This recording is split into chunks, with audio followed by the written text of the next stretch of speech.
Bill Rouhana is with us, CEO of Chicken Soup for the Soul Entertainment. The ticker is CSSE. The stock is doing quite well. It's up over 80% year to date. It's great to see you, sir.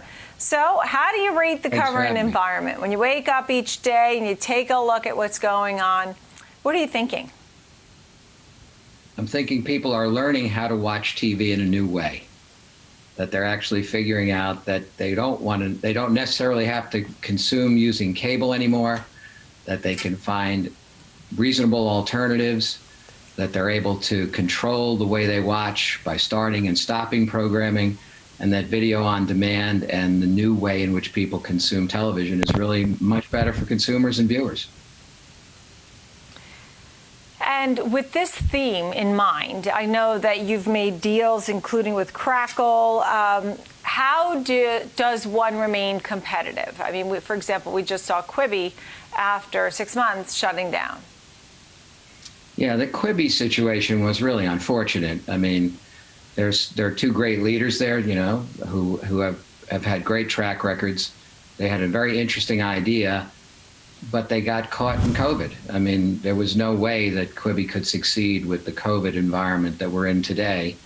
Whereas people like us who are delivering an alternative form of television that people are used to, we've actually seen upticks in viewership because people are at home. They've learned how to go from cable to what we call over the top. And that has really changed the nature of our business. We compete, and we compete with a number of other people, primarily on choice and the fact that we're free. And so if you have a couple of subscriptions... Go ahead, Nicole. That's my point, and not to interrupt you, but that is exactly my point. I mean, Quibi, they themselves said that they overestimated how quickly and more, you know, people would be willing to pay or not pay, for that matter, thinking they would have millions of customers, and they did not. So now what? You're saying free, video on demand. You have to watch some ads to go along with it. I guess it could be worse. Well, it is, you know, that's the price you pay for having a free experience. You watch a few ads. We try to innovate, though, and try to make it so that we take advantage of the technology to reduce the number of ads you watch. There are about half as many on our network as you would have on broadcast. Or you can actually interact with some of our ads and then watch only one. So there are some advantages to video on demand that give you some real better experiences if you're a viewer. Oh, that's interesting. So if I get into at least one of the ads and interact some way, then I don't have to go through other ads because I've already put my time in. What do you think about all these competitors, Disney, Hulu, Peacock, HBO Max, just to name a few, Amazon Prime? I mean, you can't Netflix, you can't possibly have them all, right? No. I mean, in fact, every one you just named, you have to pay for. Every one you named is a subscription-based service. And as a result, people have to manage the number of subscriptions they have, and they only have a certain amount of time and money to do that. We become an alternative because we are free. And you can include us in the bundle of things you look at and you want to watch, but you don't have to pay for the privilege of doing that. You get to watch a few ads and get a lot of choice. We have thousands and thousands of hours of movies and television episodes on our networks. And by the way, we have multiple networks, Crackle, Popcorn Flicks, and others. And each of these networks offers viewers tremendous choice, lots of great programming. So it is really a good alternative if you're full up on subscription services. Okay, well, Crackle, Popcorn Flicks, if you could somehow tie up with one of the ones I named, which one is best positioned? Is it the most number of subscribers? Is it the most content? Is it the balancing of the books and getting the content spending right, you know, for what they take in? Which ones do you admire most? Well, it's hard not to admire Disney because they have essentially cornered the market on great brands that translate into wonderful content.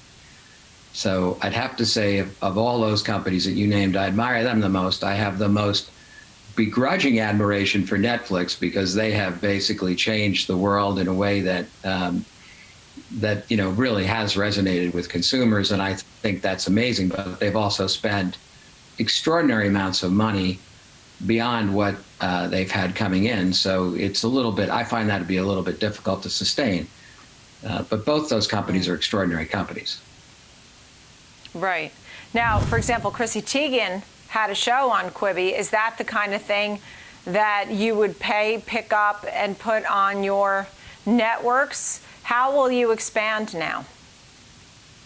Well, we have a pretty clear strategy. First of all, we have 10,800 movies and 22,000 episodes of television on our network. So we're not exactly in need of lots of additional programming. But we do create what we call original programming and exclusive programming for our networks. And we do that through our distribution and production entities that we have. One is called Screen Media. Another one is called Landmark Studio Group. We create and acquire programming that can only be seen on our networks, in addition to the very extensive library that we have that you can access when you come to our networks. So that's the primary way we compete, is through original and exclusive programming, and through a lot of bulk. And what's the best way that if I wanted to get your television programming? I mean, I like TV more than I do movies, for example. Is it on my iPhone? Is it through an app? Do I type chicken soup for the soul? It seems like a long thing to type.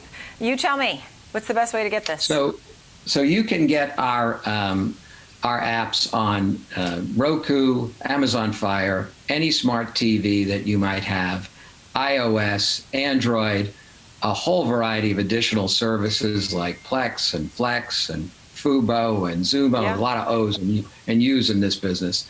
And you can look for the Crackle app or the Popcorn Flicks app, both shorter names than Chicken Soup for the Soul Entertainment. And you can, by downloading those apps, you have access to thousands of hours of movies and television programming. And you get to choose what you want to watch, when you want to watch it, start it and stop it, just like Netflix. Rewind it, go into the other room, whatever you need to do. You have total control using our apps.